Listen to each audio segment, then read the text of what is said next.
Delicious flake. Delicious. Delicious. Delicious. Restaurante Club Faro de la Antallada. Nos encontramos en el Muelle Deportivo de Gran Tarajal. Somos especialistas en pescado fresco, puntillas de calamar, croquetas, etc.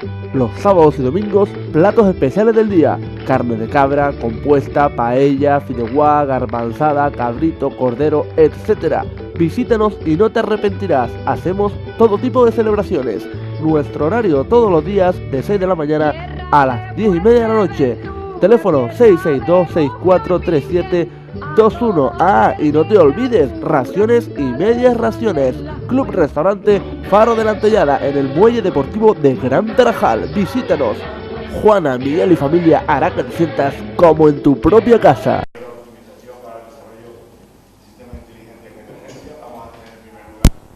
Tres ponencias invitadas, luego haremos una pequeña introducción para tomar un café en el mismo sitio que ayer aquí debajo, y luego tendremos 7 comunicaciones. Las ponencias van a ser de media hora y las comunicaciones de un cuarto de hora si la cosa va como debía. En primer lugar va a intervenir el profesor Marco Moreno Vega con una ponencia titulada Modelo de optimización en logística de emergencia. Gracias, buenos días.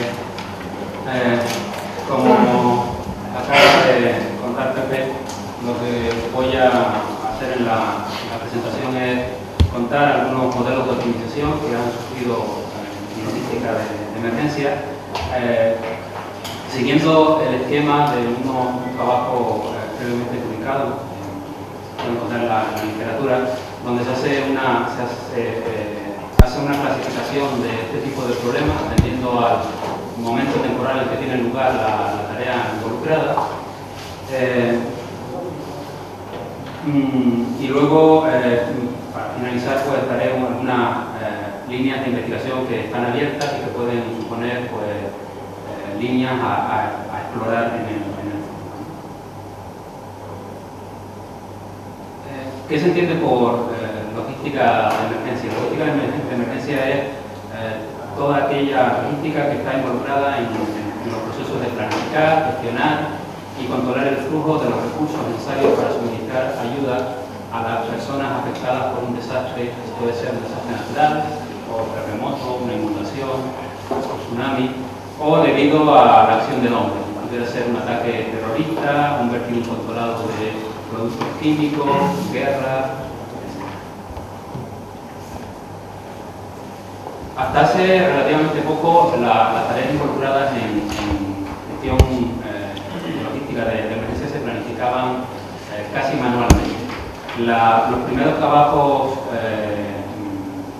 científicos relacionados con el tema son de los años 70, a raíz de algunos desastres importantes que tuvieron lugar en el mundo, particularmente en Estados Unidos, y en ese momento la planificación se hacía de forma manual, que no se empleaba ningún tipo de modelo o sistema que pudiese ayudar a modelizar y dar respuesta pues, a las situaciones que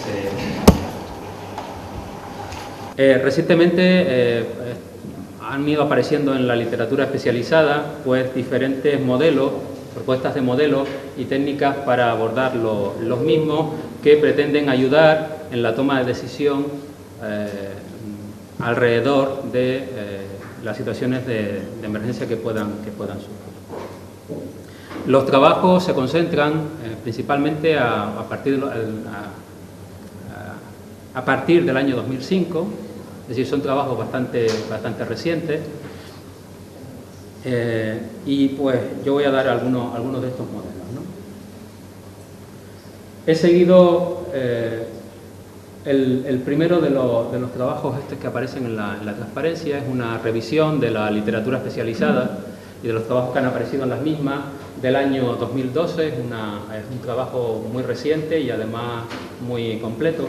Y luego también hay un trabajo previo en el que se tratan otras tareas relacionadas con la logística de emergencia. ¿Qué distingue o qué hace diferente a la logística de emergencia de la logística empresarial? Pues algunos hechos que son particulares e importantes en la toma de decisión. En primer lugar, la existencia de incertidumbre adicional a la que suele estar presente en los procesos de toma de decisión en logística. En particular a los que tienen su origen en el propio desastre, ¿no? Pueden aparecer rutas inutilizables, rutas que en principio eran útiles y se podían usar y que probablemente se estuvieran contemplando en el modelo y podían aparecer incluso como parte de la solución. Pues, cuando se intenta implementar la misma, uno se da cuenta de que la ruta no está disponible.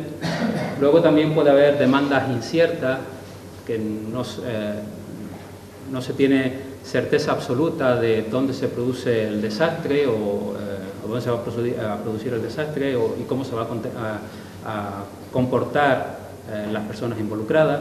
Luego suele haber también problemas de comunicación y coordinación, sobre todo porque pueden haber daños en las líneas de comunicación que impiden que ésta se desarrolle de forma adecuada y también porque en ocasiones los desastres no están circunscritos a una región propia de un país, sino que puede afectar a diferentes países.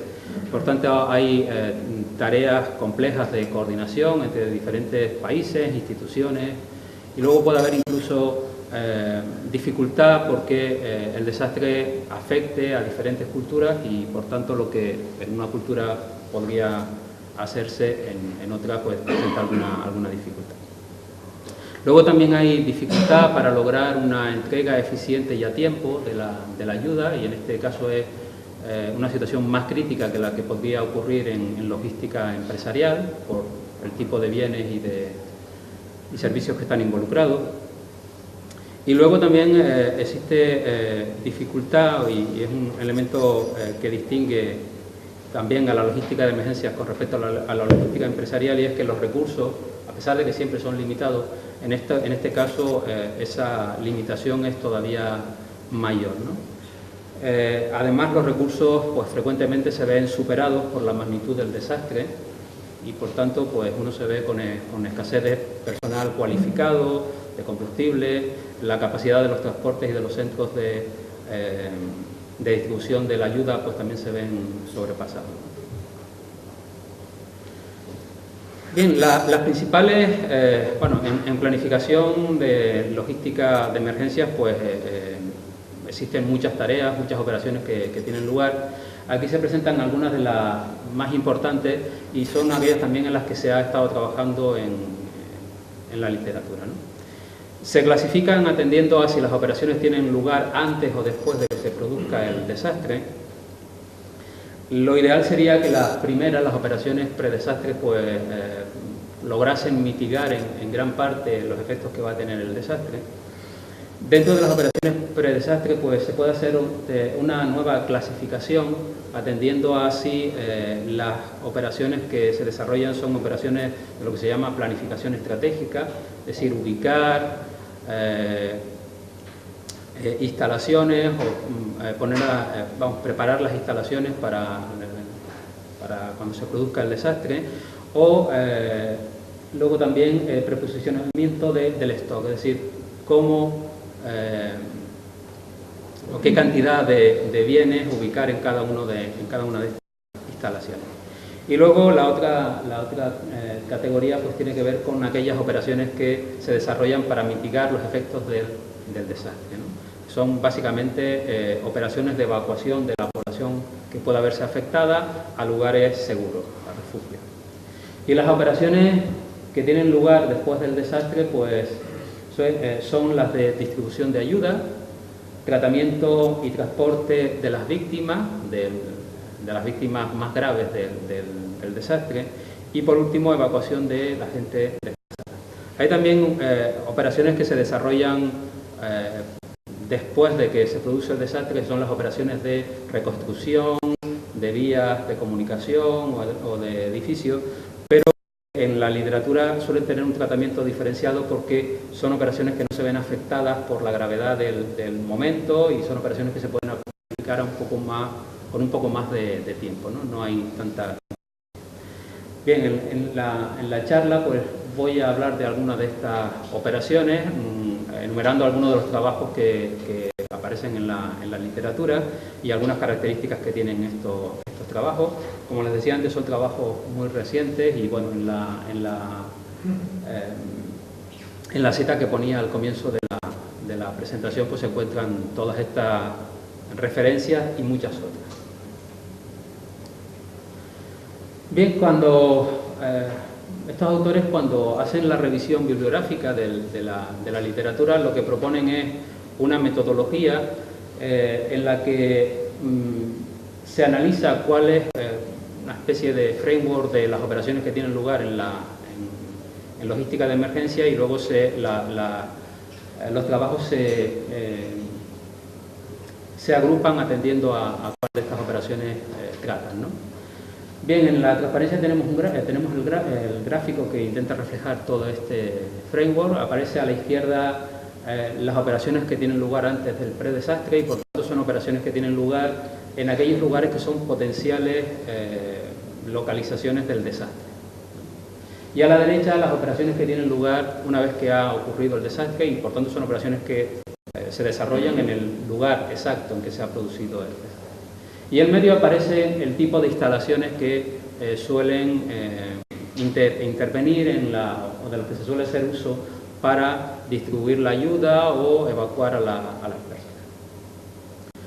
Bien, las operaciones pues aparecen aquí en la leyenda en la parte inferior. Hay operaciones que son de evacuación. Las operaciones de evacuación tienen lugar tanto antes de que se produzca el desastre y también cuando ya se ha producido el mismo.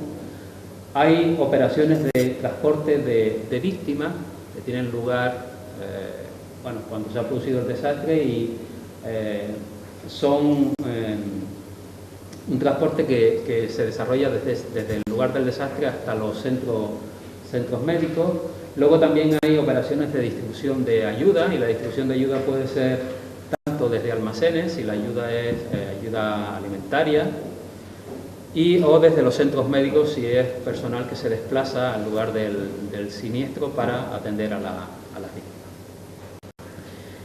Y antes de que se produzca el desastre, pues también hay operaciones que pueden ser de localización de instalaciones, entendiendo localización como la construcción o la erección del conjunto de instalaciones disponibles y ya construidas, que van a actuar como o bien refugios, o bien centros médicos, centros de ayuda médica, o bien almacenes donde concentrar la ayuda y a partir de ese centro pues la distribución. Bien, aquí hay algunos flujos que no están reflejados y que pudiera dar lugar a nuevas líneas de investigación, tareas que no están contempladas y que al final de la transparencia pues se propone como líneas de investigación futura. Con respecto a los modelos de instalación, al modelo de localización de instalaciones, que son operaciones que, como decía, suelen tener lugar antes de que se produzca el desastre, pues son modelos de localización que combinan el proceso de localización de las instalaciones con algunas de las otras operaciones que aparecían en el gráfico, ¿no? Operaciones de preposicionamiento de stock, operaciones de evacuación o bien operaciones de distribución de ayuda desde esos centros. Las instalaciones pues suelen ser esos refugios, almacenes o centros médicos. Modelos que solo contemplan el proceso de localización, determinar dónde ubicar los servicios, pues se contemplan en esos tres trabajos, son recientes como todo lo que se está haciendo en logística. Son problemas básicamente de localización de cubrimiento máximo. a los que se añaden algunos requerimientos que tienen que ver con la cantidad y la calidad del cubrimiento. Es decir, cuántas veces se cubre a una posible víctima y cuál es la calidad de ese cubrimiento medida en términos de distancia máxima hasta que se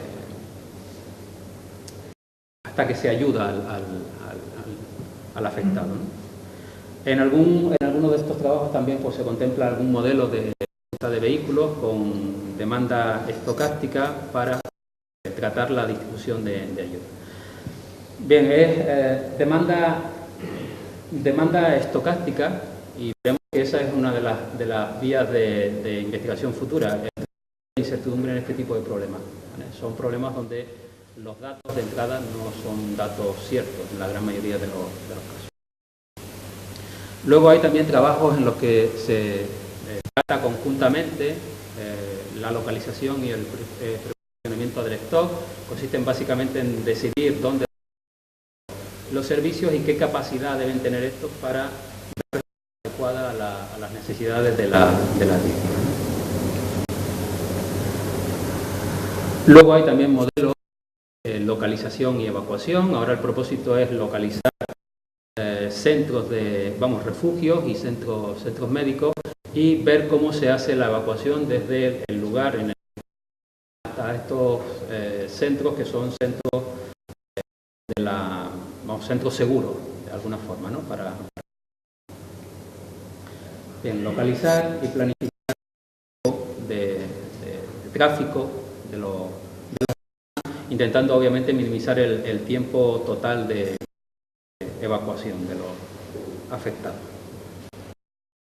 Luego hay modelos donde ya se contemplan tres de las actividades o tres de las operaciones: localizar, hacer el preposicionamiento de stock en esas localizaciones, ver cómo se hace la distribución de la ayuda.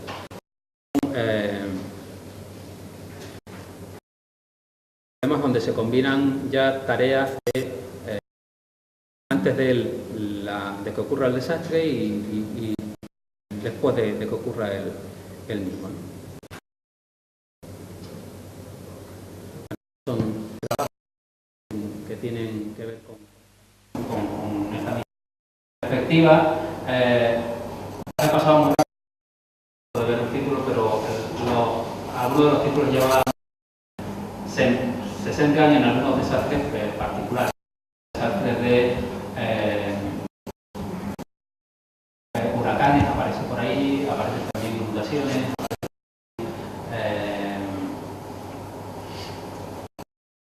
desastres medioambientales, y por tanto fuga de petróleo. Cada uno de estos problemas pues tiene una problemática y bueno, en algunos casos lo que es válido para otros. Luego, con respecto a la distribución de ayuda y transporte también son problemas o modelos donde se la localización y luego la distribución que puede ser médica, sanitaria o alimentaria, y también el transporte de víctimas a los centros médicos. Consideran que son centros seguros.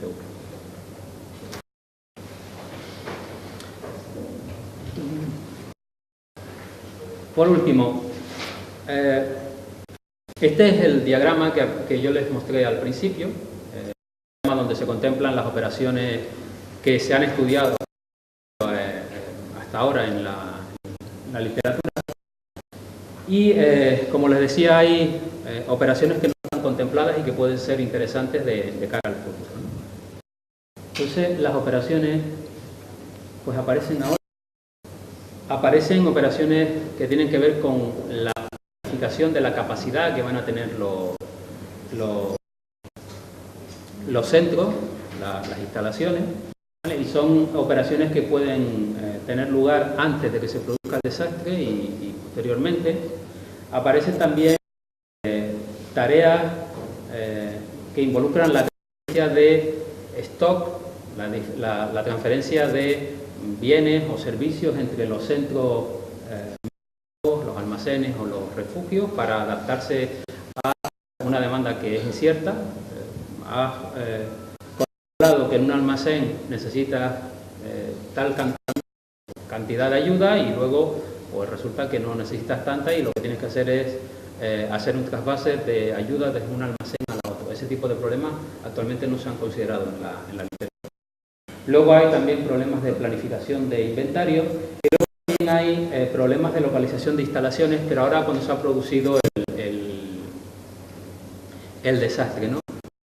Por ejemplo, hospitales de campaña, donde ubicar almacenes que no estaban, almacenes que pueden ser móviles, etc.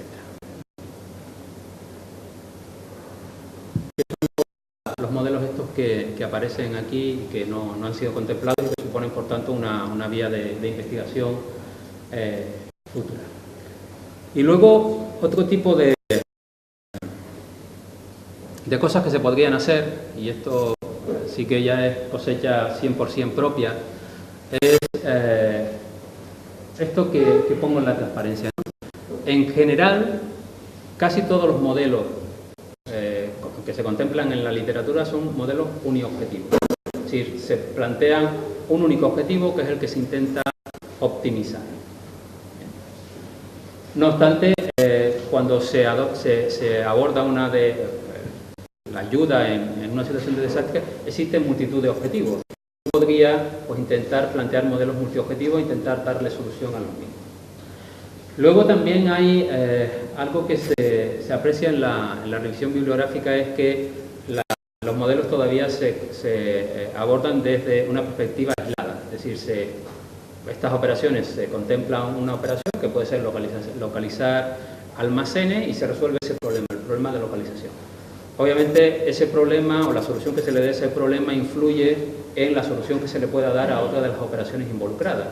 Y se echan falta, por tanto, modelos integrales que contemplen todas las operaciones y, si no todas, por lo menos un buen número de las mismas, ¿no? Luego, otra vía de investigación hace referencia al tipo de medidas de desempeño que se están utilizando, al objetivo que se intenta optimizar. Los objetivos en estos casos son principalmente el tiempo de respuesta. Se quiere dar una respuesta rápida y ese es el valor objetivo que se intenta minimizar, pero hay otras medidas que podrían ser útiles. Por ejemplo, medidas que tengan en cuenta la efectividad de la coordinación entre los diferentes entes que actúan en un desastre, ¿no? Sobre todo teniendo en cuenta que el éxito de una operación de ayuda en estos casos pues, está directamente relacionado con el nivel de coordinación que se alcance entre los diferentes organismos. Luego otra vía de investigación es cómo modelizar el comportamiento humano ante una situación de crisis. Es verdad que estos modelos pues, bueno, son modelos matemáticos, uno conoce técnicas para darle respuesta, pero se hacen algunas consideraciones implícitas. Uno llega a la conclusión de que el tiempo de traslado de víctimas desde el lugar del desastre al refugio pues, es una cantidad. Sin embargo, cuando ocurre el desastre, pues el comportamiento humano, el pánico, puede hacer que esas cantidades aumenten y por tanto los modelos ya no son tan fiables, ¿no? Entonces, bueno, esa es algo que se podría hacer. ¿Cómo modelizar eso? El comportamiento ante el pánico, ante el paso del tiempo que no te llegue la ayuda, cómo se comportan y cómo puede afectar eso a la solución que se le está dando al problema. Luego también el tratamiento de la incertidumbre asociada a los datos de entrada. No se sabe con certeza cuál es la cantidad de personas que pueden verse afectadas, en qué grado se ven afectadas, cuáles son los tiempos de traslado, etc. Luego también se podrían contemplar modelos basados en escenarios, es decir, cuando uno tiene una previsión de que va a ocurrir un desastre, pues no es lo mismo que el desastre, los efectos del desastre sean pocos, muchos o unos medios, ¿no? Entonces, pues podríamos plantearnos qué solución le daríamos al desastre atendiendo a diferentes escenarios y a partir de ahí, pues, obtener aquella solución que bajo todos los escenarios presenta un comportamiento robusto. Y por último, el desarrollo de algoritmos que sean eficientes, porque es una situación en la que se requiere dar una respuesta rápida, es una situación en la que las tareas involucradas son muchas, son problemas muy complejos, en los que incluso se tienen que coordinar, y lo que necesitan las personas que dirigen estas operaciones es herramientas que en tiempo casi real les vaya dando alternativas que puedan ir adoptando. Bien, y esto es todo. Si ¿te preguntas? Una pregunta o un comentario, observación. Bueno, entonces me toca a mí presentar una pregunta. Con respecto a las técnicas aplicadas, ¿a que se apliquen muchas metodológicas, a que se apliquen técnicas fáciles? ¿Cómo has visto? Se aplican técnicas metaheurísticas, sobre todo por la necesidad esta de disponer de algoritmos eficientes, y los modelos suelen ser modelos de programación lineal entera mixta. Entonces, bueno, en algún caso hay también alguna resolución de forma exacta, pero son los menos casos. En general son técnicas aproximadas y basadas en técnicas metaheurísticas. Con respecto a técnicas fáciles, pues hay poca cosa hecha, la verdad. Hay algún modelo donde se contempla la incertidumbre y se trata de esa forma y se le da respuesta, pero yo creo que ahí hay un campo de investigación importante. ¿Has visto si en alguno de los trabajos usan herramientas de simulación en Sí. el proceso de búsqueda de solución? Sí, hay también alguna cosa de simulación, hay también los primeros trabajos, también hay cosas de diseño de experimentos, sí, hay alguna cosa, pero sigue siendo un campo todavía muy joven, es decir, los primeros trabajos son de los años 70, pero el mayor número de trabajos se está produciendo a partir del año 2005.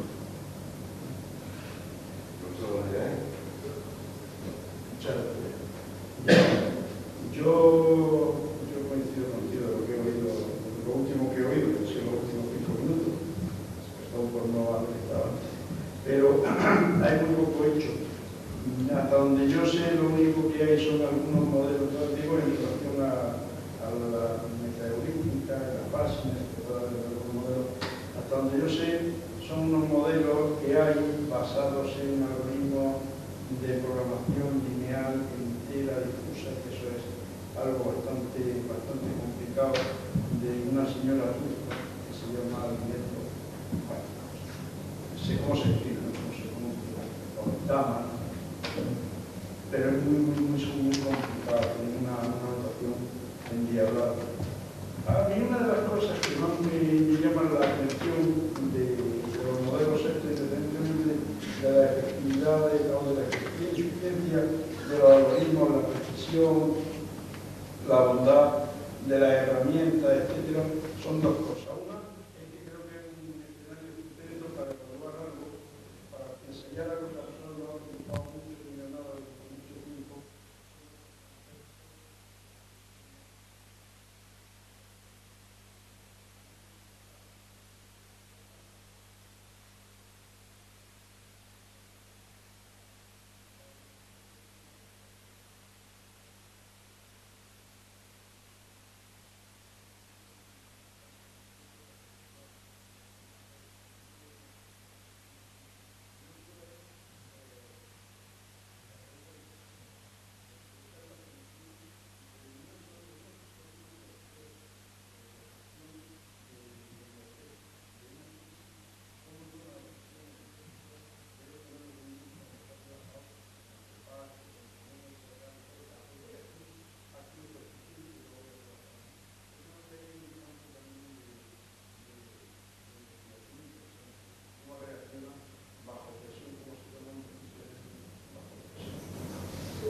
Sí, de hecho ahí se ponía alguna cosa de modelización del comportamiento humano, pero se hacía más referencia al de las víctimas, al de los afectados, ¿no?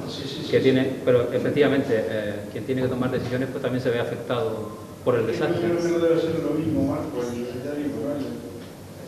el estar tranquilo y decir, bueno, pues hay que comprar 25 ambulancias y hay que hacer tal, cuando te dicen a las 4 de la mañana, hay esta emergencia, tomen ustedes decisiones.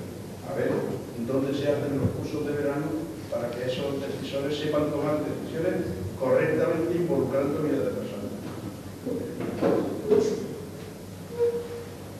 De acuerdo, pues muchas gracias.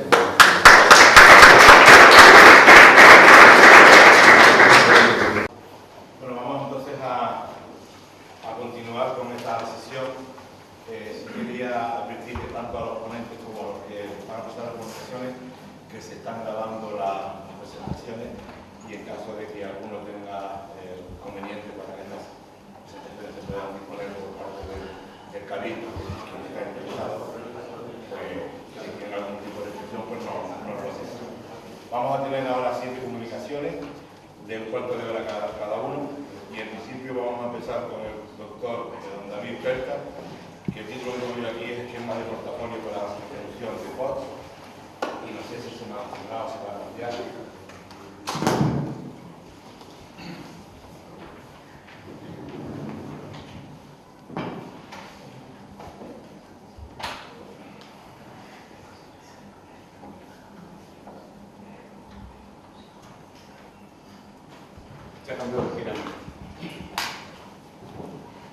Bueno, buenas tardes. Os voy a presentar el trabajo Nuevos Esquemas basados en Soft Computing para problemas combinatorios dinámicos.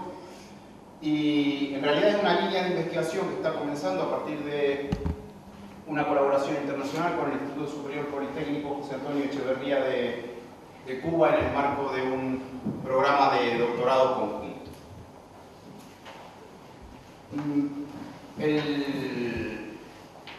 La línea de investigación está relacionada con la optimización y, por lo general, cuando se habla de optimización, para explicarlo en términos simples, se plantea que hay un paisaje que tiene valles, que tiene picos, y el problema de optimización consiste en encontrar el pico más alto. ¿Sí? En lo que se denominan problemas dinámicos de optimización, la idea básica es la misma, pero el paisaje se mueve, los picos cambian de posición. Con lo cual ahora hay que buscar el pico más alto, pero el pico más alto se está moviendo a lo largo del tiempo.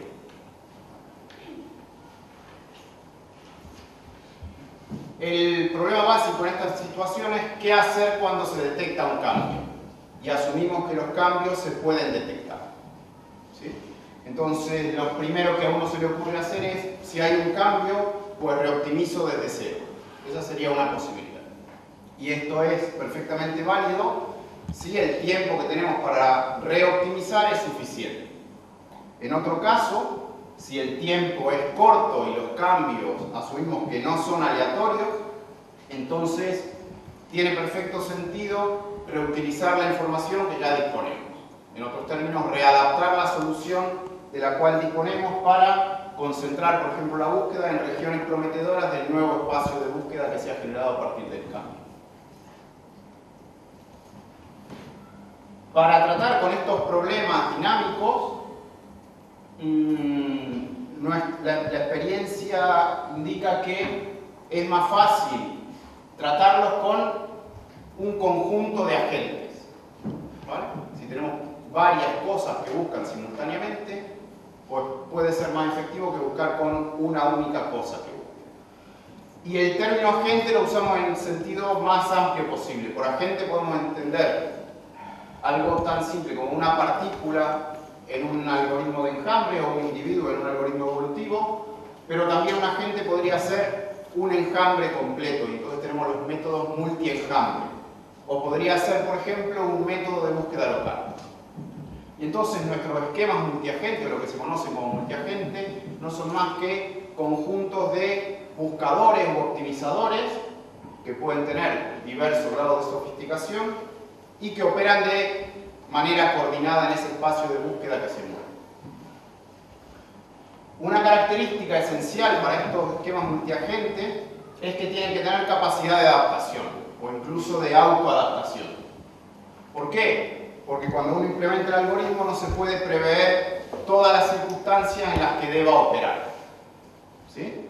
Y por tanto no puedo elegir las mejores alternativas de diseño. Por otro lado, queremos que el algoritmo idealmente sea capaz de hacer lo que pone aquí, que evalúe su propio comportamiento y sea capaz de cambiarlo cuando detecte que no está funcionando con un rendimiento aceptable, ¿vale? Que no está cumpliendo sus objetivos, o cuando pueda ser posible mejorar su rendimiento. Naturalmente, esta adaptación se tiene que realizar en tiempo de ejecución y no en la fase de diseño, implementación o mantenimiento del algoritmo. Es decir, detecto que ha cambiado, cambio el código, recompilo y vuelvo a ejecutar, eso no es factible. Se tiene que adaptar durante la ejecución. Si uno mira la bibliografía sobre el tema, hay dos o tres cosas que están muy claras. La primera es que gran parte de los trabajos académicos se centran en problemas de optimización dinámicos que son de tipo continuo, ¿vale? Por ejemplo, el problema de los picos que se movían es un problema de optimización continua. Lo que se mueve son las posiciones de los picos que se representan en un espacio continuo, ¿vale? Ese ejemplo tenía unas funciones pico que eran como un cono. Bueno, hay problemas también de ese tipo donde, por ejemplo, las funciones pico son diferentes. Puede ser como una esfera o estas típicas funciones de Rastringin o Schoeffel, etc. También hay problemas combinatorios de tipo dinámico. Y para generar estos problemas combinatorios, o en estos problemas combinatorios, lo que ocurre es que a lo largo del tiempo cambian los datos del problema. Por ejemplo, si pensamos en el problema de la mochila, a lo largo del tiempo puede cambiar el peso o el beneficio o la capacidad de la mochila, ¿vale? Hay otras circunstancias donde se pueden agregar o borrar variables de decisión. Por ejemplo, se podrían agregar o quitar ciudades en un problema del viajante de comercio, o en un problema de planificación podrían llegar nuevas tareas, o en un problema de redes podrían aparecer o desaparecer nodos de manera dinámica, y entonces habría que replanificar. Y cuando uno trabaja con este tipo de problemas, el concepto de instancia de un problema no está tan claramente definido como en el caso estático. Entonces se definen escenarios en los que hay que establecer con qué frecuencia, con qué severidad y de qué tipo son los cambios. Entonces, en función de por lo menos esos tres parámetros, se tienen escenarios de experimentación. Veamos un ejemplo un poco más concreto de qué aspecto tiene un problema de optimización combinatorio dinámico. Supongo que todos conocéis el problema del ruteo de vehículos. En el problema del ruteo de vehículos tenemos que diseñar un conjunto de rutas óptimas, entre comillas, que parten de un depósito central y hay que visitar un conjunto de clientes usando una flota de vehículos, ¿vale? Naturalmente, cada cliente hay que servirlo solamente una vez y los vehículos tienen una capacidad limitada. Y eso es lo que define que tengamos una solución como esta que aparece aquí. Todos salen del depósito y vuelven al sitio. En la versión dinámica de este problema, que está bastante estudiada, lo que ocurre es que el día se divide en etapas. Entonces, por la mañana se diseñan las rutas por los pedidos disponibles. A mitad de la mañana llegan nuevos pedidos y entonces hay que procesar. Entonces, para procesar estos pedidos, lo que puede ocurrir es que hay que servirlos o hay que insertarlos en alguna de las rutas que ya están definidas, o podría ser necesario enviar un nuevo camino, generar una nueva ruta para atender los nuevos pedidos disponibles. ¿Vale? Entonces, este es el escenario en lo que tenemos que trabajar. Y lo que tiene que quedar claro es que a media mañana, por ejemplo, tengo un problema parecido al del ruteo de vehículos estáticos, solamente que los vehículos ya no están en el depósito, están en algún sitio de la red y tienen la capacidad de carga alterada. Entonces, es un problema similar, pero no exactamente igual al original. Hoy en día hay más interés en estos problemas de tipo dinámico combinatorios que en los continuos, ¿sí? Por ejemplo, todos los problemas clásicos de diseño de ruta, etc., se están abordando desde el punto de vista dinámico. Tenemos ruteo de vehículos dinámico, pick-up y delivery dinámico, hay otro que es el problema del viajante comprador, Hay problemas dinámicos de satisfacción de restricciones, de gestión de horarios, etc. ¿Vale? Esto es mucho. Hay más foco puesto ahora en los combinatorios dinámicos que en los continuos dinámicos. Todos los esquemas multiagentes, o la mayoría de los esquemas multiagentes que se pueden ver en la literatura, ejecutan o hacen funcionar a todos los agentes de manera simultánea. Esa es otra cosa que se puede comprobar. Y otra muy importante es que la mayoría de estos métodos multiagentes entienden el concepto de agente como un algoritmo de búsqueda.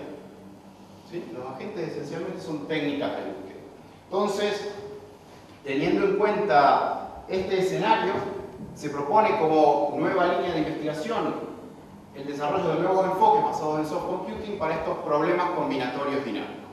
Problemas combinatorios dinámicos porque en cierta medida están más cercanos a problemas reales que los problemas continuos dinámicos.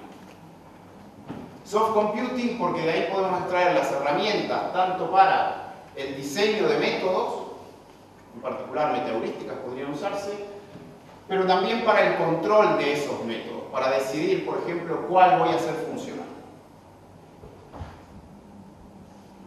Respecto a que la gran parte de la literatura usan de manera simultánea todos los métodos, nosotros queremos estudiar si podemos ejecutarlos de manera secuencial. Algo parecido a lo que se hace en la hiperheurística, es decir, en este momento, ¿cuál es el método que me conviene aplicar? Y para poder hacer eso, hay que estudiar al menos 3 líneas de trabajo. El primero es el concepto de portafolio de algoritmos, hay que incluir esquemas de aprendizaje y quizá también técnicas de predicción. ¿Vale? Y en el estudio de estos elementos que componen el conjunto de agentes, uno puede estudiar tanto las estrategias de búsqueda o técnicas de búsqueda, pero también técnicas constructivas. Por ejemplo, sabemos, ya hemos utilizado métodos constructivos para el diseño de rutas. Hay mucho trabajo hecho ahí. Nadie dice que haya que buscar, puede que uno tenga que construir la solución directamente. ¿Vale? Y entonces lo que ya tenemos hecho es una prueba de concepto, ver si estas ideas tienen sentido y si podemos tener algún resultado preliminar que nos permita avanzar en el desarrollo. Entonces tenemos un esquema donde hay un conjunto de agentes, hay un coordinador y cuando se detecta un cambio, lo que tiene que hacer el coordinador es decidir cuál de los agentes va a resolver el nuevo problema. ¿Vale? Entonces, para hacer esta decisión, el coordinador lo que hace es llevar cierto crédito asociado a los agentes. Cuando un agente es seleccionado para ejecutarse, resuelve el problema y si consigue obtener buenas soluciones, recibe cierto crédito. Si no lo consigue, recibe cierta penalización. ¿Vale? Entonces, la selección del algoritmo va en función del crédito. Y con esta idea es la que estamos trabajando. Ahora la cuestión es, ¿qué pasa con el crédito acumulado, con ese aprendizaje que he desarrollado a lo largo del desarrollo del programa, con el crédito? ¿Sí? ¿Qué pasa con ese crédito? Cuando cambia el problema estoy en una nueva situación. ¿El rendimiento de esos algoritmos va a ser igual en la nueva situación o no? Entonces tenemos al menos 3 posibilidades de qué hacer con el crédito. Una es no hacer nada, asumir que lo que me funcionó bien hasta ahora, pues seguirá funcionando bien. Eso sería equivalente a no reiniciar el crédito. ¿Vale? La otra posibilidad es reiniciar. Tengo una nueva situación y lo que voy a hacer es asumir que en principio son todos igualmente buenos para resolver el problema. Y el caso base de la comparación es que usar crédito no tiene sentido. Lo que hago es seleccionar con la misma probabilidad cualquiera de los agentes disponibles. ¿Vale? En el esquema de agentes que tenemos utilizamos estas 7 variantes, desde métodos de búsqueda local clásico, incluimos también búsqueda aleatoria y algoritmos basados en población. Respecto a los problemas, pues esta no se ve bien. Aquí por el fuente, bueno, pero no importa. Respecto a los problemas, lo que estamos trabajando son con problemas combinatorios, ¿sí?, que se representan como, o que se representan en codificación binaria. Entonces supongo que conocemos el problema de maximización de unos, es muy simple. Tenemos un vector y el coste de esa solución es la cantidad de unos que tiene. En los problemas combinatorios dinámicos de este tipo, una vez que tenemos una solución, aplicamos una máscara. Entre la máscara y la solución aplicamos un operador OR exclusivo y tenemos un nuevo vector binario. Y a este vector le calculamos el coste. ¿Vale? ¿Cómo sale el dinamismo en este problema? Pues cambiando la máscara a lo largo del tiempo. ¿Vale? Ese es el tipo de cambio, cambio la máscara. ¿Cuál es la severidad? ¿Cuántos bits varían en la máscara? Y la frecuencia es cada cuánto cambio esta máscara. ¿Vale? Entonces el problema de maximización de cantidad de uno es el más simple, pero se pueden definir algunos más complejos como estos tres que aparecen aquí, el plató, el Royal Road y el TC. Entonces tenemos, en cada fila es un algoritmo. Esta fila de aquí es el esquema sin aprendizaje. ¿Vale? Todos se seleccionan por la misma probabilidad. Aquí, cada vez que hay un cambio, reinicio todo el crédito. Asumo que en principio todos son igualmente buenos. Y en este mantengo lo que he aprendido. Y los colores representan, para cada problema, el blanco es el que obtiene el primer lugar en la comparación. El amarillo el segundo y el rojo el tercero. Entonces lo que se puede ver claramente es que este esquema del medio, el que reinicia el crédito ante cada cambio, obtiene el mejor resultado y la segunda posición en los problemas de juego. Por tanto, y con esta termino, lo que tenemos es hecha una prueba de concepto que muestra que esta idea de aprender y aplicar secuencialmente un algoritmo solamente en una etapa parece tener sentido. ¿Sí? Eso es lo que tenemos hasta ahora. Y entonces, a partir de este momento, se abren varias líneas para investigar. La primera es estudiar la composición del conjunto de agentes. Esta dicotomía entre algoritmos de búsqueda y algoritmos constructivos. Podríamos tener de los dos. ¿Sí? Experimentar variantes de aprendizaje o esquemas de asignación de crédito. Como premio a los que van dando buenas soluciones y como castigo a los que no. O puede ser que algunos funcionen bien al principio cuando se detecta un cambio, pero luego decaiga. Entonces tengo que poder aprender que después de un cambio estos son los buenos y hacia el final estos son los buenos. Eso quisiéramos poder aprender. Y naturalmente no vamos a seguir trabajando con este tipo de problemas binarios, sino que lo orientaremos más a problemas del tipo ruteo de vehículos dinámicos o el viajante de comercio dinámico. Y con esto termino. Solamente me gustaría comentar que todo este esquema de doctorado conjunto está financiado por la Asociación Universitaria Iberoamericana de Posgrado, la Junta de Andalucía y la Universidad de Granada. Bien, gracias. ¿Alguna pregunta o algún comentario? Sin embargo. Sí, a ver, nosotros hemos tenido una pequeña experiencia con este tipo de sistemas que intentan adaptarse a la resolución del problema, y siempre nos encontramos con que el tiempo necesario para que el sistema termine aprendiendo en ocasiones es mayor que el requerido cuando aplicas una técnica en concreto para resolver problemas, sobre todo si el problema es relativamente complejo.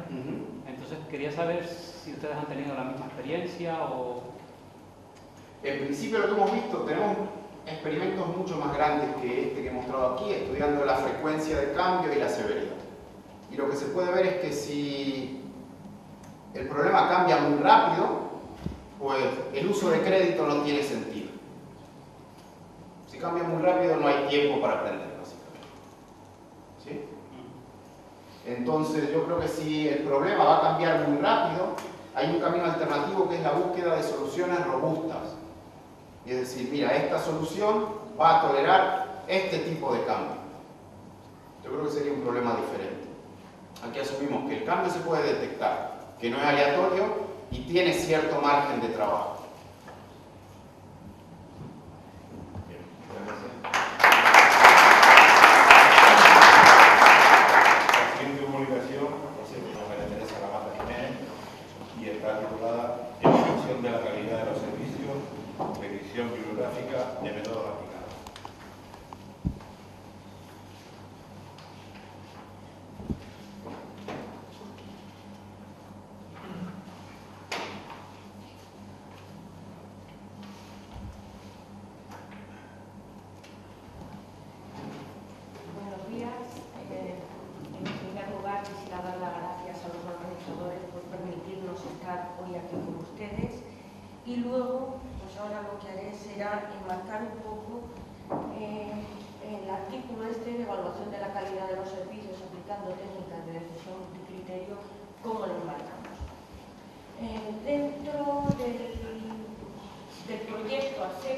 una de las partes que teníamos que hacer era evaluar los sistemas de calidad y ver si era aplicable a ellos los métodos de soft computing o no. Luego, a la vez de ello, vimos que en colaboración con la Universidad Cubana de la CUJAE, en el Instituto Superior Politécnico José Antonio Echeverría, una de las posibilidades era realizar una tesis doctoral por medio de la chica esta, Daimí Morales, y entonces resulta que el control de calidad, digamos, en Cuba no está todavía desarrollado y la idea que tenían las autoridades era precisamente poder empezar evaluando universidades o servicios como hospitales. Y ahí es donde nos encontramos. Para ello, y como nosotros en sí nociones sobre evaluación de calidad no conocíamos, lo primero que hemos hecho es la búsqueda bibliográfica para ver dónde estamos, qué hay y qué se puede desarrollar. En este contexto, lo que voy a ver en principio, por tanto, será la importancia de la evaluación de la calidad de los servicios, qué modelos ha habido desde el año 1985 hasta ahora para evaluar la calidad de los servicios, cómo se han ido desarrollando, ranking, puesto que una vez que se han evaluado los servicios necesitamos también, o muchas veces se necesita establecer un ranking. Y por último vamos a ver los trabajos futuros. Bien, es bien conocido cómo hoy en día y con el incremento de las nuevas tecnologías todo el mundo habla de normas de calidad. Hasta ahora nosotros íbamos, por ejemplo, de viaje, le decíamos a nuestra empresa que nos diera un hotel y ahí es donde nos íbamos. Hoy en día, con las nuevas tecnologías, somos capaces de ver la información que otros usuarios nos dan sobre ello y, por tanto, esto ha hecho que las empresas tengan en cuenta al cliente, que hasta ahora pues, era algo no relativamente importante.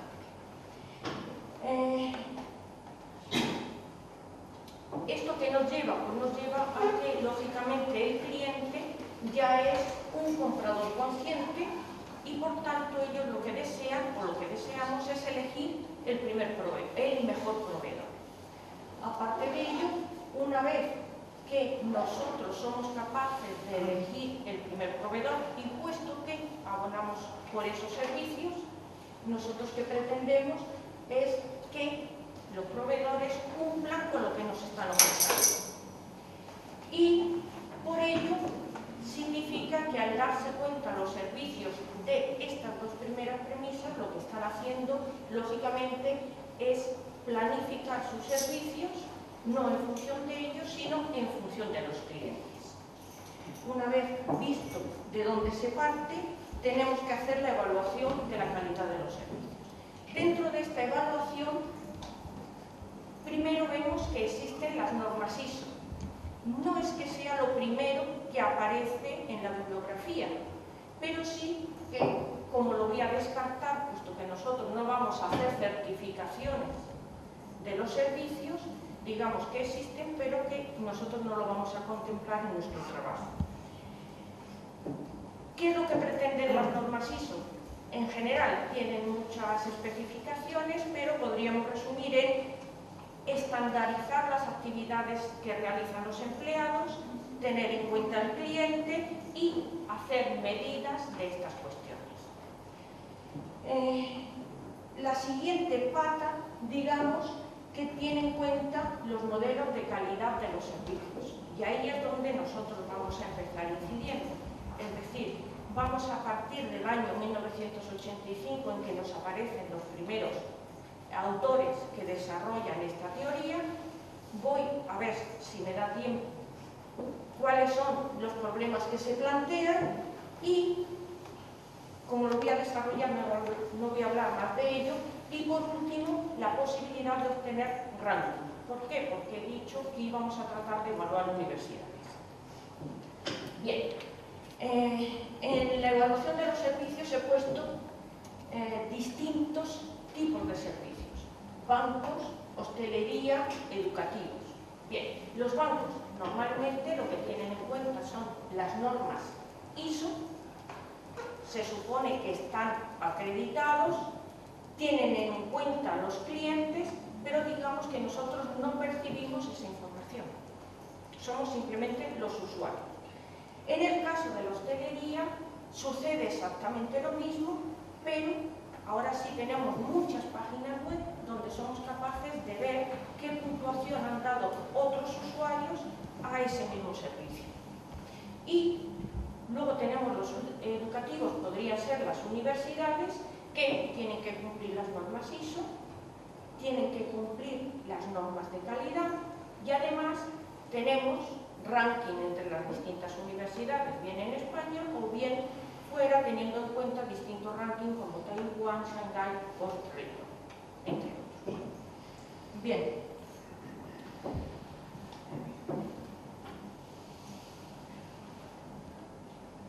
Pues el primer modelo, como decía, que aparece dentro, o para evaluar la calidad de los servicios, se debe a Parasurama. Es del año 1985. Fijaros que las normas ISO aparecen 5 años después.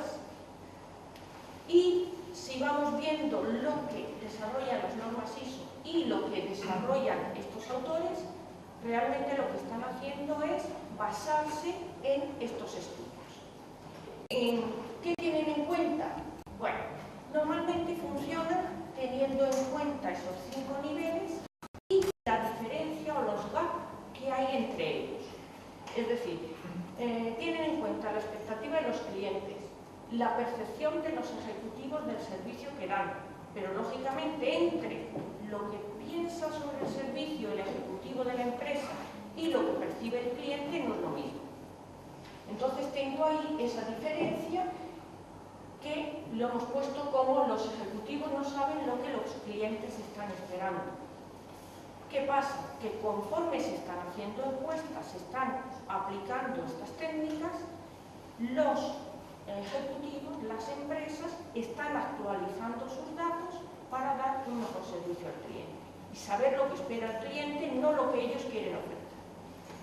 Las especificaciones de los servicios, pues lo mismo, puede existir que esas especificaciones sean inadecuadas, pero eso viene reflejado, digamos, dentro de la normativa ISO, que son las que van a acreditar si efectivamente los servicios que se aportan son los que se dicen o los que cumplen con la normativa o no. La entrega de los servicios. Esto sí que tiene que ver con la calidad que nosotros podemos medir, que es si la entrega de los servicios es adecuada o inadecuada porque esté o no de acuerdo con lo que se había especificado, digamos, en contrato. Y la comunicación sobre la entrega de los servicios tiene que ver con si los servicios cumplen o no con lo que se había informado que sería. Bien, ¿qué hacemos? Pues simplemente poner una ecuación que tiene en cuenta lo que el usuario pensaba que le iban a dar y qué es lo que él percibe una vez que está en el servicio. La diferencia entre lo que él esperaba y lo que le proporciona se da por esa ecuación. La suma sobre un determinado servicio y un cliente será el resultado final que estemos evaluando. Bien, dentro de ello, normalmente lo que voy a tener en cuenta son datos tangibles, la fiabilidad de los datos, la sensibilidad, la empatía que tiene, por ejemplo, el empleado con los usuarios y la confianza que ofrece ese servicio a los distintos clientes. Si tenemos en cuenta todo eso, es lo que el usuario espera y, por la otra parte, lo que está percibiendo el cliente. La diferencia, como repito, será el valor que nosotros tengamos en cuenta. Bien, dentro, ¿cómo voy a decir? Bueno, en sí, luego cada uno de estos criterios voy a poder medirlo en función de unos subcriterios para poder dar unos resultados. ¿Qué sucede hasta ahora? Pues hasta ahora hemos visto cómo unas cuestiones son tangibles, pero otras son de sensibilidad y, como decíamos, tienen en cuenta la satisfacción del cliente ante un determinado servicio. Para poder dar lugar a eso tenemos que hablar de variables lingüísticas. Es decir, nosotros podemos decir que nuestra calificación es de 8, de 8,5 con 9, pero es bastante más sencillo que el trato ha sido bueno, ha sido aceptable o ha sido muy bueno. Entonces, lo que en esta parte queremos medir es si es posible trabajar con variables lingüísticas, si tiene sentido, si es favorable y si nos va a dar una mayor aportación al modelo. Por otra parte, decíamos que íbamos a ver o trabajar con los rankings de proveedores. Para obtener el ranking de proveedores, ranking de universidades, en este caso cubanas, tengo que seguir estos pasos. ¿Qué vamos a usar? Métodos de decisión multicriterio, donde voy a tener que definir los criterios, determinar el peso de esos criterios, aplicar determinados métodos de decisión y al final obtendré un ranking. Bien, para definir los criterios nos vamos a apoyar en lo que ya he dicho.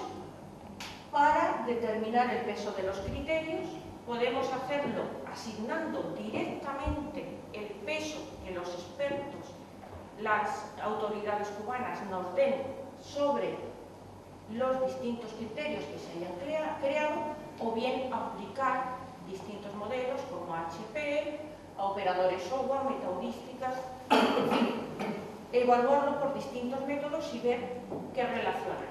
Lo mismo que podremos aplicar distintos métodos de decisión multicriterio como TOSIS, DEA, PROMETE, para al final todo ello integrarlo mediante variables lingüísticas. Bien, como decía, la idea es evaluar una universidad. Los criterios que en principio vamos a usar va a ser docencia, investigación y en medio criterios que las autoridades cubanas, como digo, crean necesarias en su caso. Dentro de docencia, si os dais cuenta, lo que se va a usar es el modelo SEQUAL que he dicho antes, que es el que a nosotros nos están aplicando. No es otro, nada más que ese modelo. Bien, en el sentido de que lo que se evalúa es la satisfacción que el usuario, o sea, el alumno, tiene con respecto a los profesores.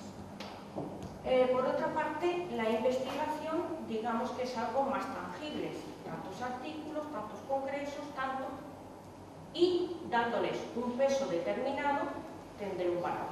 En función de todos esos criterios, en general, obtendré un ranking. Como al fin y al cabo lo único que está puesto aquí es lo que ya acabo de decir, sí es importante que una de las cosas, aparte de lo que ya he dicho que queremos ver, es qué relación va a haber en cuanto al orden con los métodos de decisión multicriterio y el método de Pareto.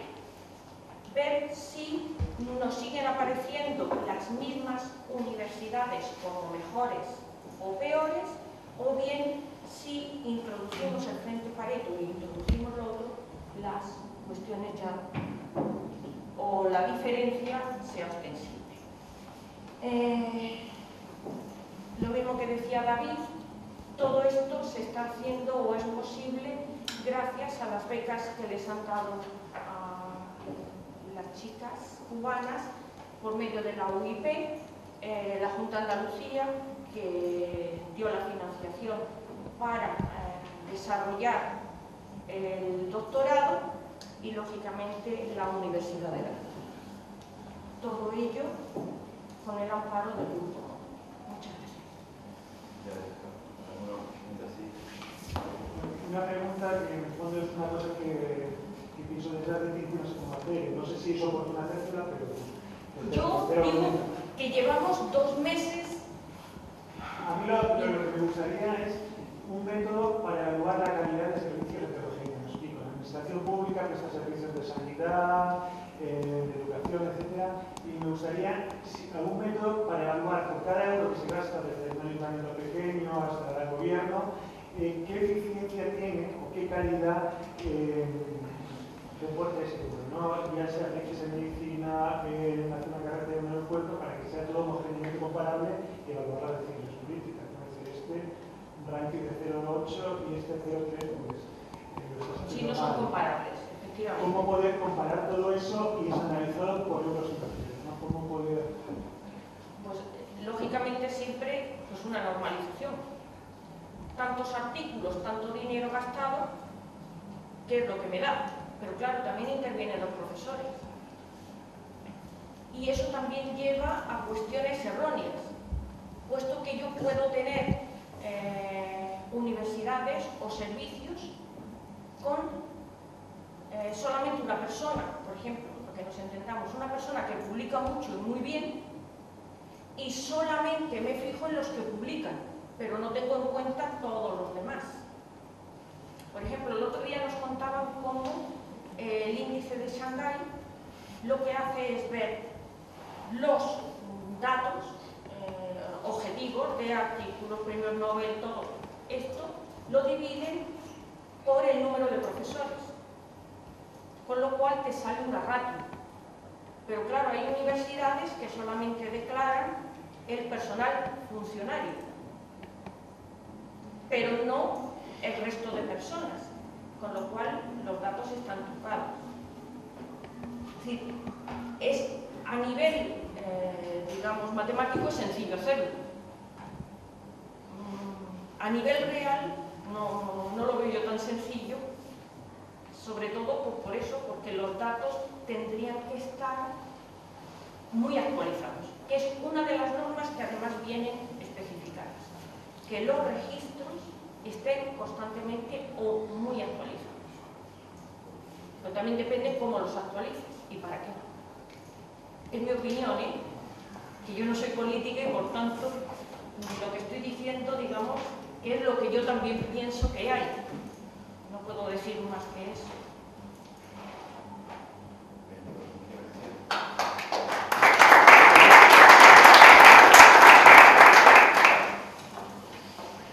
La siguiente comunicación va a estar presentada por don Carlos Cruz Corona y está titulada Fácil Tracker Trailer Control.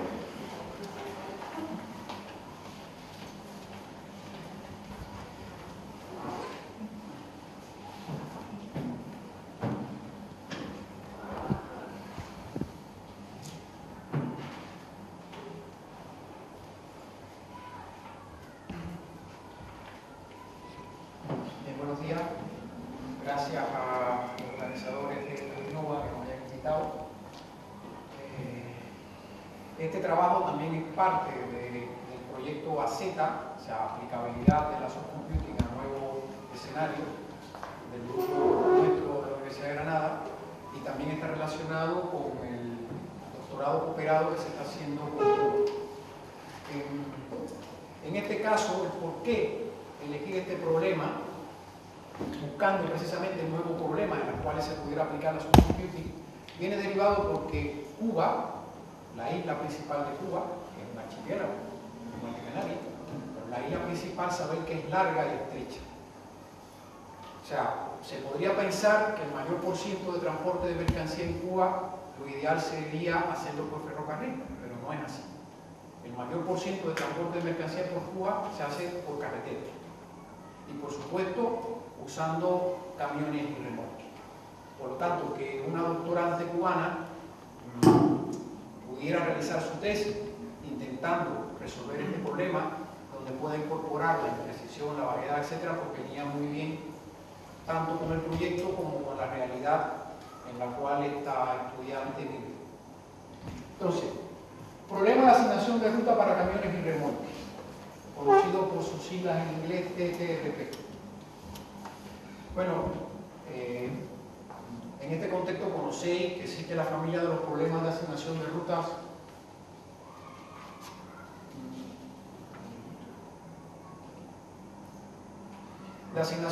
para vehículos. Y como parte de ese grupo de problemas de asignación de grupos de rutas para vehículos, en los últimos años está tomando auge precisamente el intentar resolver el problema del TTRP. El TTRP lo que añade a la definición clásica del problema del VRP, de este grupo de problemas, no es nada más que cuando se considera vehículo, está incluido en ese concepto que hay camiones y remolques. Y esto, por supuesto, hace que intervengan determinados aspectos que en los problemas anteriores no se tienen en cuenta. Por ejemplo, el empleo de remolque conlleva directamente a que hay restricciones de acceso. O sea, vamos a tener clientes a los cuales se puede llegar con el vehículo completo, pero hay clientes a los cuales solo se puede llegar con el camión y no con el remolque. Porque puede haber diferentes tipos de rutas. O sea, ya será su ruta, también habrá áreas de aparcamiento, depósitos, etc. Por lo tanto, añaden una complejidad al problema, a esa formalización clásica del VRP. Este es un problema que ya desde el año 93, al menos en lo que hemos encontrado nosotros, en la búsqueda bibliográfica que hemos hecho, ya comienza a hablarse como un VRP donde introducen el concepto de los remolques. Pero la definición del problema, ya como un problema totalmente independiente, por decirlo así, aparece desde 2002 a través de este autor, y a partir de ahí han aparecido algunos trabajos. Consideramos que todavía muy poco. Si se busca, todavía hay muy poca literatura dedicada a este problema en específico. Entonces, el TTRP, como parte, igual que el VRP, puede ser definido como una red o grafo no dirigido, con vértices de arco, donde, por supuesto, cada arco, o sea, los vértices van a ser los clientes a los cuales tenemos que satisfacer las demandas que están solicitando. Y los arcos, por supuesto, van a tener un peso que va a estar relacionado directamente con el coste del recorrido entre esos dos vértices. En el caso del TTRP van a existir dos tipos de clientes. El cliente que puede ser atendido con o sin el remolque, y los clientes que tienen que ser atendidos sin el remolque, obligatoriamente, por restricciones específicas de la red. Por supuesto, la formalización formal va a existir M camiones, M remolque, cumpliendo ahí una restricción, y cada uno con su capacidad. Van a existir tres tipos de rutas. Se pueden definir tres tipos de rutas. Una ruta puramente solo para camiones, es la que realiza el camión sin el remolque, y que pueden visitar a los dos tipos de clientes, a ambos tipos de clientes. Una ruta puramente para el vehículo y sin tener en cuenta ninguna subruta, donde la ruta se realiza con el vehículo completo. Y una ruta completa para el vehículo, donde sí se usa el vehículo completo, se puede visitar ambos tipos de clientes, y donde al menos se incluye una subruta, donde se vaya solo con el camión. Entonces, estos son parte de las cosas que se añaden al problema, y que han aparecido pues algunas variantes también asociadas a cómo se enfoca el problema del VRP. Pues, el TTRP con ventana de tiempo, con relajación del tamaño de la ruta de vehículo, dinámico, etc. ¿no? Hay algunas variantes que están apareciendo. Que se ha usado por el GRAS, UNS, pattern linking, etc. Ahora, también hemos detectado que no hay un modelo común. O sea, lo que hemos encontrado es hacen una formalización del problema un poco específica en cada uno de los artículos que hemos encontrado. Los modelos, todos los modelos del problema son clásicos, o sea, no hay una incorporación de imprecisión en los datos ni nada, y que son modelos simplificados de la realidad, por supuesto, para intentar ajustarlo a la solución que están aportando los trabajos. Ahora, el TTRP, como la mayoría de los problemas reales, quiere enfocar desde ese punto de vista, van a estar caracterizados por imprecisión, variedad, incertidumbre. Por ejemplo, en el caso del TTRP, la información sobre las demandas de los clientes muchas veces es imprecisa, no se sabe exactamente cuánto es. Igual que el conocimiento de las capacidades de los vehículos puede ser ambiguo, aunque se tenga cuál es la capacidad máxima que carga el vehículo, ya sea el camión o el remolque, hay veces que hay ambigüedad en exactamente qué es lo que se carga, porque depende del tipo de mercancía, el tipo de remolque, que hay una diversidad enorme de instrumentos, etc. Pues, precisamente desde nuestro grupo, teniendo en cuenta la experiencia que tienen en el uso de la soft computing, lo que hemos intentado es intentar modelar este problema precisamente usando la soft computing para intentar resolver esa imprecisión, esa incertidumbre y esa vaguedad que puede haber en los datos. Y así, lo que hacemos es tratar las diferentes partes del problema e intentar modelarlas como difuso, ya sea las restricciones, los coeficientes, los costos, etc. Eso es lo que se está trabajando en estos momentos. Y la propuesta de solución que estamos intentando llevar para resolver ese problema modelado como difuso está parte de una idea que ya tiene algunos años del profesor Verdegay, que es que a un problema difuso intentar obtener una solución difusa. Y para ello vamos a usar el método paramétrico en el cual ese problema difuso, usando alfa corte, precisamente usando las funciones de pertenencia, se obtienen alfa problemas, a cada uno de ellos se le busca la solución óptima, esas soluciones óptimas de cada uno de los alfa problemas, luego también a través del teorema de representación se obtiene una solución difusa y se le brinda al decisor un conjunto de soluciones, acorde precisamente a cómo él quiera resolver ese problema. Los resultados previos, tenemos un trabajo, una revisión bibliográfica, la primera que está enviada a esta revista, también su revisión, y dos reportes técnicos que como parte del proceso interno de nuestro grupo que se realiza en la medida que se está haciendo la investigación, donde ya hay uno con la demanda difusa que estamos en proceso de experimentación y otro con las restricciones difusas teniendo en cuenta la cantidad de vehículos, cuando no se conoce exactamente con claridad cuántos vehículos se van a usar. Y como trabajo futuro, incluso a corto plazo ya en eso, modelación difusa de las diferentes partes del problema y también algunas de las variantes, no solo el problema clásico TTRP, sino algunas de las variantes de esta como multidepósito, dinámico, etc. El desarrollo de algoritmos híbridos para resolver cada uno de los alfa problemas, esos que luego obtenemos a partir del problema difuso, y por supuesto, de lo que decía al inicio, aplicación a problemas reales en el contexto humano.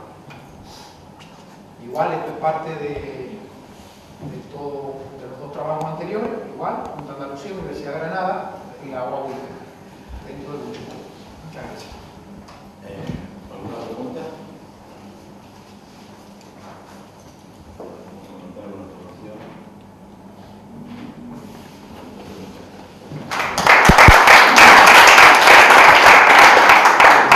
La siguiente presentación a cargo de don Julio Vito, titulado Modelos de datos para la administración y el problema de transporte por carretera de la mercancía.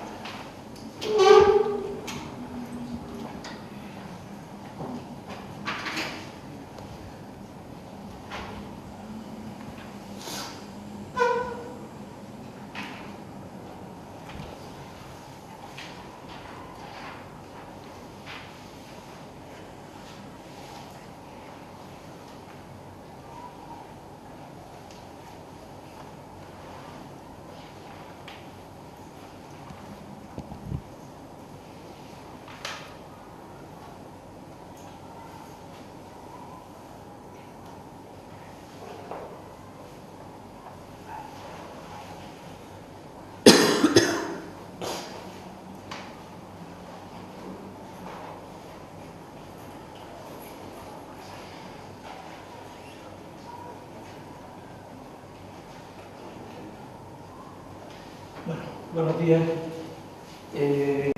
La intención de esta comunicación pues, es presentarle el trabajo que estamos desarrollando en la Universidad de La Laguna con José Andrés Moreno y Ayrán Expósito en el ámbito en el que se circunscribe en el ámbito de la ingeniería del software. Aunque la intención, como después veamos, es trasladarnos o ir desarrollando unos trabajos que nos permitan circunscribir este tipo de tareas dentro de lo que se denomina la ingeniería del conocimiento. También veremos a lo largo de la presentación un poco la motivación, el alcance de los objetivos y alguna presentación de alguna imagen del actual estado de la investigación. Estamos hablando de modelado de datos y en este caso modelado de datos para problemas de transporte terrestre de mercancía.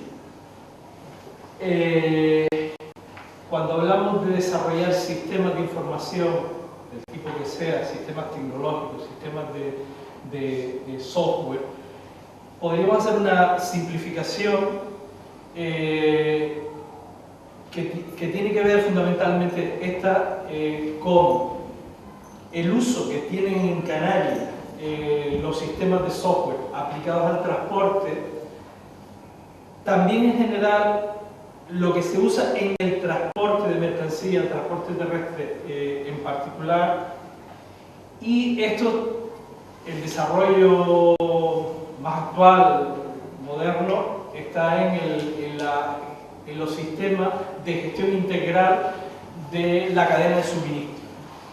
El tipo de aplicaciones dentro de la gestión de la cadena de suministro es un tipo de aplicación mucho más general, pero que la aplicación que tiene es en grandes empresas y en empresas sobre todo que tengan que ver con la producción, y dentro de la gestión de la cadena de suministro el transporte es una parte. Aquí lo que estamos hablando son de aplicaciones que exclusivamente se utilizan en el transporte de mercancía, y es una simplificación, además quizás es excesiva, pero para el tipo de trabajo que estamos desarrollando se puede entender mejor este tipo de planteamiento que voy a hacer. Hay dos tipos de sistemas fundamentalmente de información en transporte. Por una parte, los sistemas de gestión de flota y de gestión de la trazabilidad de la mercancía que transporta. Y aquí es un conjunto de aplicaciones que lo fundamental o lo objetivo es permitir tener controlada y localizada la flota de vehículos y los servicios que se prestan. En Canarias hay empresas de transporte de mercancías que tienen este tipo de sistemas. Por otra parte, podríamos hablar de sistemas de información que ayudan a planificar la distribución. Y en este tipo de sistemas se encuadran todas aquellas tecnologías, desarrollo que tienen que ver con la distribución de las mercancías, con las rutas, que se han hablado otros ponentes que me han precedido, y con todos esos objetivos y problemas que surgen alrededor del diseño de la ruta, de la definición de los recursos disponibles, es decir, de cuántos vehículos, cuántos clientes podemos atender, cuánta carga podemos llevar, y además dentro de esto también podrían estar incluidos aquellos que tienen que ver con la carga, con la optimización de la carga, que son también problemas de optimización que están evidentemente muy relacionados con el diseño de la ruta. Bueno, nuestra intención es que en el mercado estos dos tipos de sistemas no están confluyendo, no son interoperables y de alguna manera se enmarca en uno de los grandes retos que comentaba también el profesor Dagoberto y que ayer se comentaron. Los sistemas tecnológicos han ido avanzando para la gestión y la planificación del transporte en ese marco de dos tipos de grupos o de productos que existen en el mercado, y este desarrollo tecnológico de los últimos años ha ido incorporando nuevas tecnologías asociadas a distintos tipos de dispositivos, distintos tipos de señales, de captura de datos, distintos tipos de tecnologías de la comunicación, de posicionamiento de los camiones. Estamos hablando de GPS, estamos hablando de móviles, estamos hablando...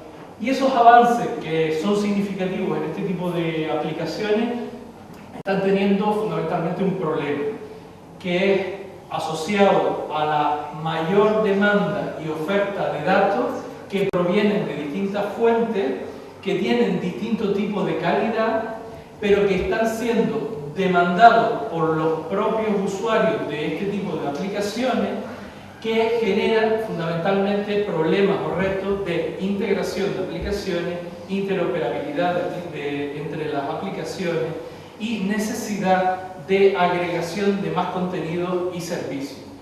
Ejemplo de esa demanda y de captura de datos con distintos tipos de dispositivos que se están incorporando a este tipo de herramientas es por los datos del tráfico, del estado de las carreteras, de datos a tiempo real, de incidencias, problemáticas asociadas con el tráfico, la rotura o el estado de la carretera, información meteorológica, puntos de interés, y cada vez hay mayor oferta en el mercado de información de ese tipo y de dispositivos que son capaces de capturar información para incorporarla sobre todo a los sistemas de gestión de flota. El otro tema importante que tiene que ver con eso es un trabajo que estamos realizando dentro de las convocatorias del Plan Avanza con una empresa en concreto que tiene una aplicación de gestión de flota, y nuestras capacidades de investigación y de desarrollo de aplicaciones en el ámbito de los que podríamos denominar optimizadores, capaces de ofrecer modelos, es decir, métodos que solucionen modelos y problemas que tienen que ver con la planificación de rutas. En este caso estamos hablando de que con este proyecto queremos cubrir el trabajo que necesitamos hacer de incorporación de nuestros optimizadores a una aplicación que ya está hecha, que está comercializándose en el mercado de gestión de flotas que tiene otra empresa. Y nos encontramos con este problema, con un problema de integración de dos aplicaciones, una aplicación de gestión de flota y otra que está dentro de sistemas de planificación, y un problema de interoperabilidad en cuanto al manejo de datos. Nuestro objetivo con este trabajo es definir este modelo conceptual de datos que, basado en metodologías generales, en este caso orientados a objetos, y en estándares que no están completos en el ámbito europeo, pero que hay un trabajo enorme, como después relataré, que, entre otras cosas, permita abordar esta interoperabilidad e integración de sistemas de gestión y planificación del transporte, en concreto en carreteras en transporte de mercancías por carretera, y facilitar la creación de interfaces de comunicación entre este tipo de aplicaciones. Otros objetivos complementarios a más largo plazo que tiene que ver con la gestión del conocimiento es desarrollar un soporte sólido basado en este trabajo previo de generación de modelos de datos que permita avanzar en dos tendencias que son claves para el desarrollo futuro de este tipo de aplicaciones: los sistemas basados en servicios web y los sistemas basados en conocimiento, es decir, la creación de ontología, la incorporación de ontologías, porque muchas de estas ontologías están ya, como el profesor Dagoberto presentó, y que, por cierto, pues, en parte cubierto el objetivo de presentar esto, porque esperamos contar con la colaboración del profesor Dagoberto para incorporar un poco su experiencia en trabajo de ontología en el transporte. Por otra parte, poder explotar, y esto es otra vertiente interesante e importante, poder explotar bases de información compartida sobre transporte y movilidad. Es decir, lo que va a permitir tener un modelo de datos lo más genérico posible, lo más estandarizado posible, es la posibilidad de incorporar información que empieza a surgir en ámbitos de las administraciones, que ponen a disposición o que necesitamos poner a disposición del conocimiento del sector del transporte y sobre todo de la movilidad y accesibilidad. Ayer presentábamos un ejemplo muy concreto de un sistema desarrollado para el transporte marítimo en el ámbito a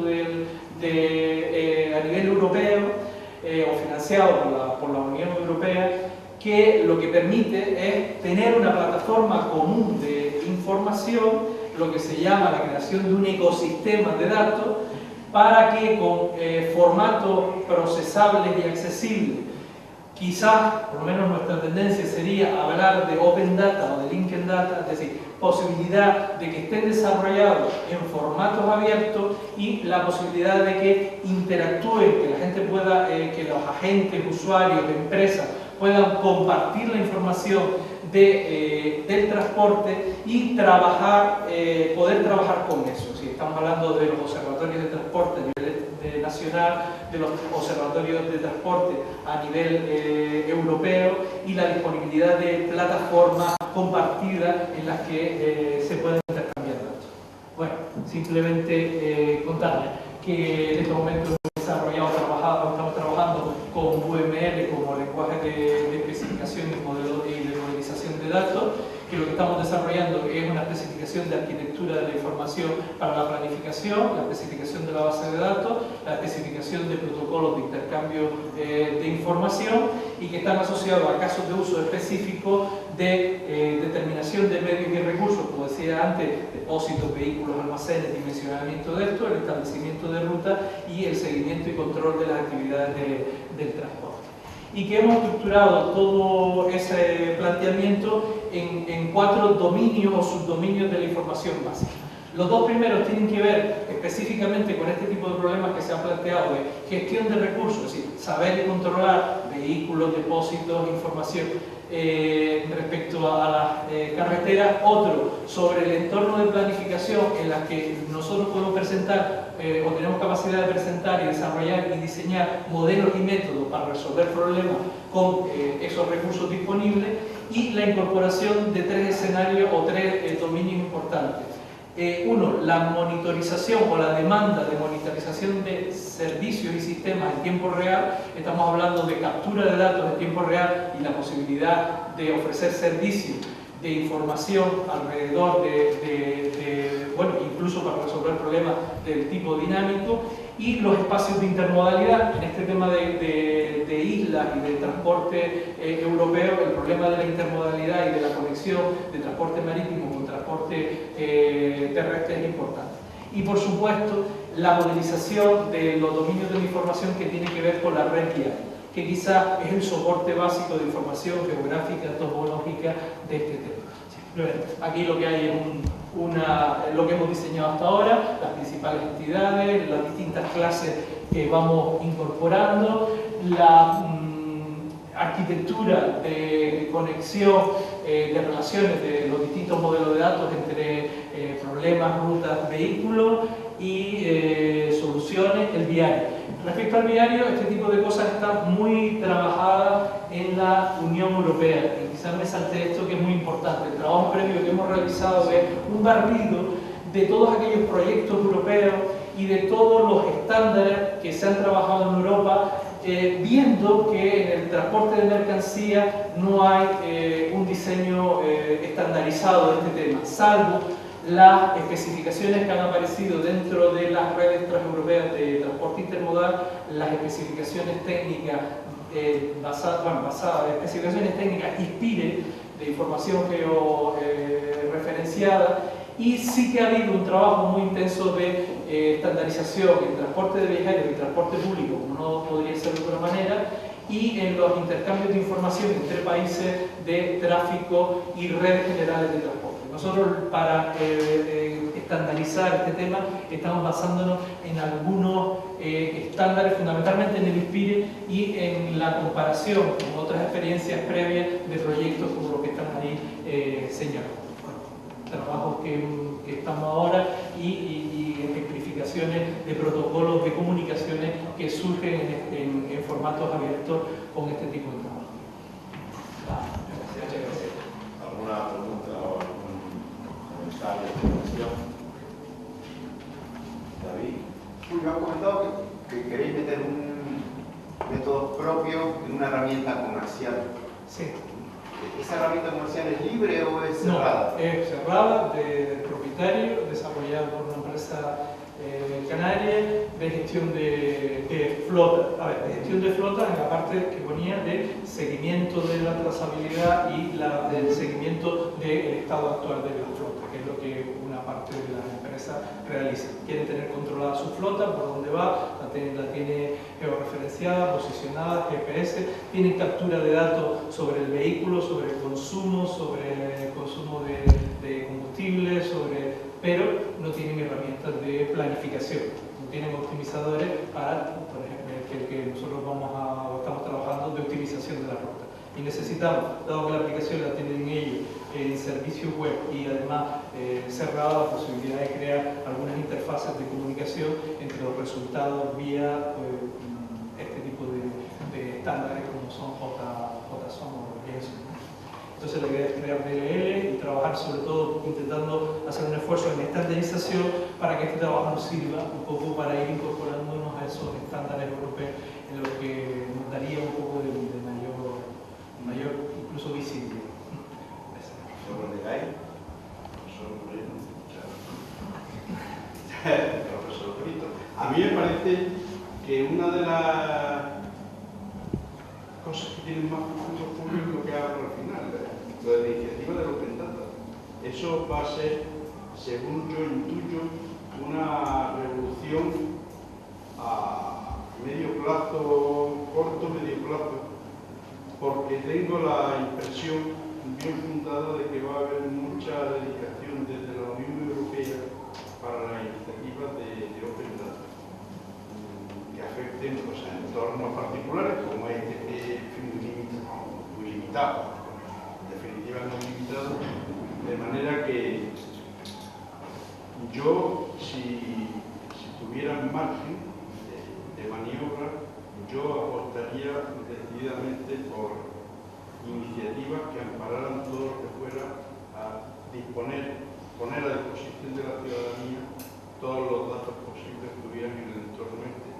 Y si se pudiera empezar a trabajar, y esto siempre lo mismo, que va a trabajar otro, que lo haga otro, se podría empezar a trabajar en este tipo de iniciativas de Open Data con alguna otra estructura de archipiélago, pensando a lo mejor en Grecia o por ahí, que donde hay situaciones geográficas bastante parecidas.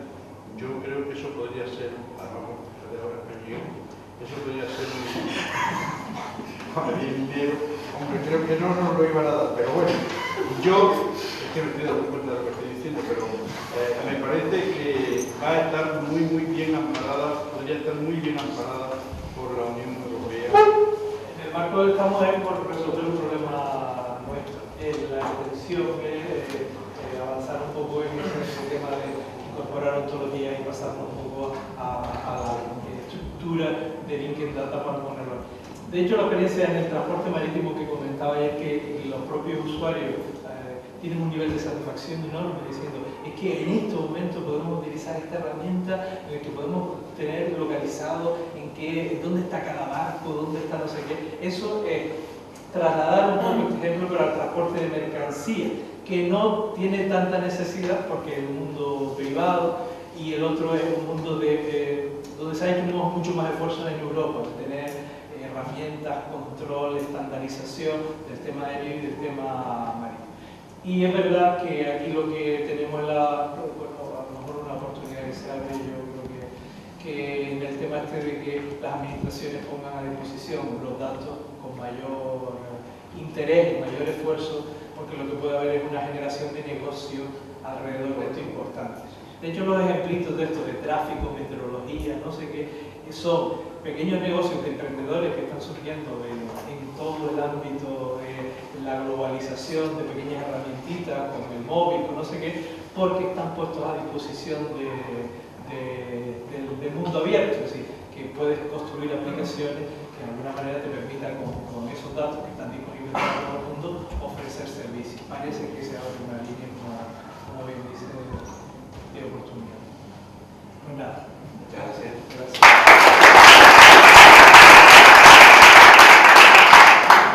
Restaurante Club Faro de la Antallada. Nos encontramos en el Muelle Deportivo de Gran Tarajal.